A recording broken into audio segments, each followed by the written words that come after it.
Have you ever seen something that rips the world out from under your feet, leaving you floating in a cold, silent void? For me, it was the sight of my wife's silver Lexus, parked in the VIP section of the Omni Hotel in downtown Dallas, a place neither of us had any reason to be on a Tuesday afternoon.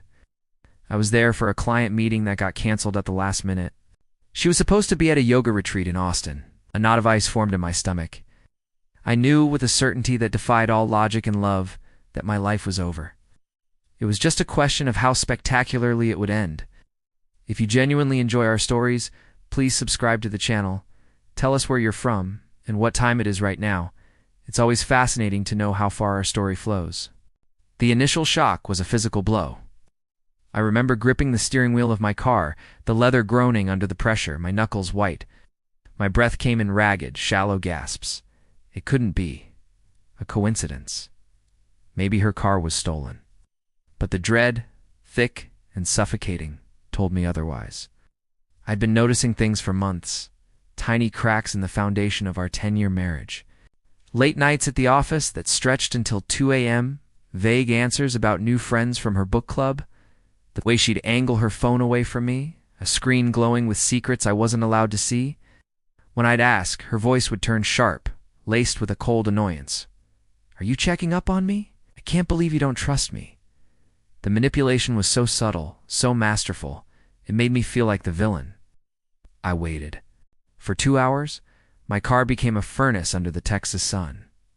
But I didn't notice then. I saw them. Her laughing, her head thrown back in a way she used to laugh with me.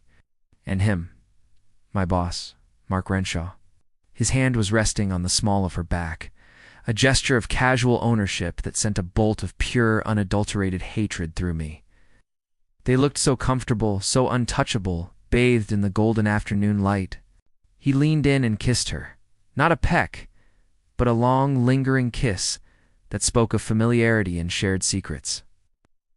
In that moment, something inside me didn't just break, it vaporized. The loyal, loving husband was gone, replaced by a man hollowed out by betrayal, a ghost with a single burning purpose. The drive home was a blur.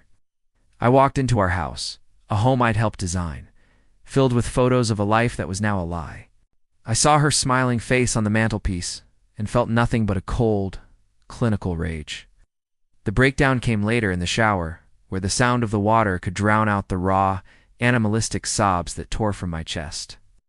It was a grief so profound it felt like a death, and in a way it was. The man I used to be died in that hotel parking lot. When the tears finally stopped, I looked at my reflection in the steamed-up mirror. My eyes were bloodshot, but they held a new, terrifying clarity. They weren't just getting away with this. I wasn't just going to leave. I was going to burn their world to the ground, and I would use their own arrogance as the kindling. The next few weeks were an exercise in brutal self-control.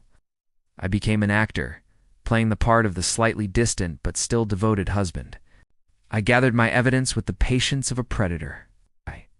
I hired a private investigator, a grizzled ex-cop, who communicated in grunts and delivered a manila envelope a week later that confirmed everything.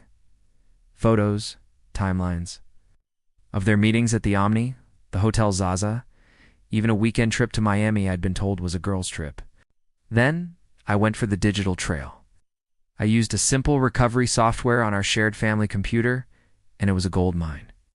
Emails between them, filled with sickening pet names and critiques of my own failings as a husband, they were sloppy. They felt invincible. Mark, a senior partner at my architecture firm, had been using his company email. A fatal mistake. I found expense reports he'd falsified, billing the firm for his romantic getaways with my wife under the guise of client entertainment.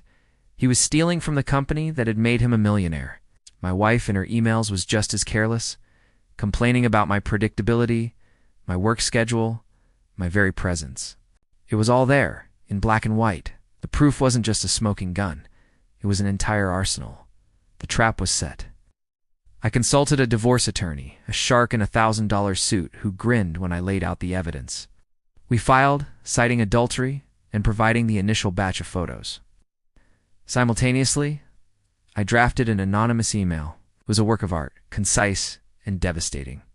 It contained the falsified expense reports, the incriminating email chains between Mark and my wife on the company's server, and a brief pointed note about a senior partner defrauding the firm and conducting an affair with a subordinate's wife. I sent it from a burner account to the two founding partners of the firm and the head of HR. I hit send at 9 a.m. on a Monday morning. The fallout was biblical. Mark was called into a board meeting at 10 a.m. I heard he didn't even try to deny it. He was fired by noon, escorted out of the building with his belongings in a cardboard box, his smug face pale with shock.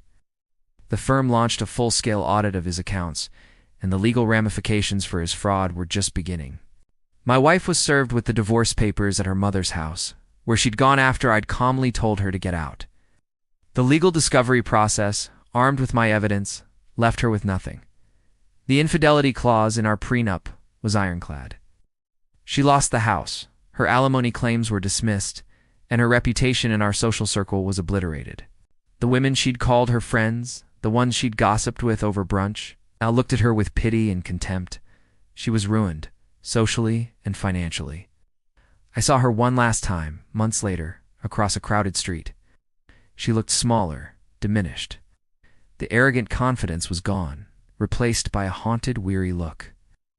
Our eyes met for a fleeting second. I saw a flicker of the woman I once loved, but it was like looking at a faded photograph of a stranger.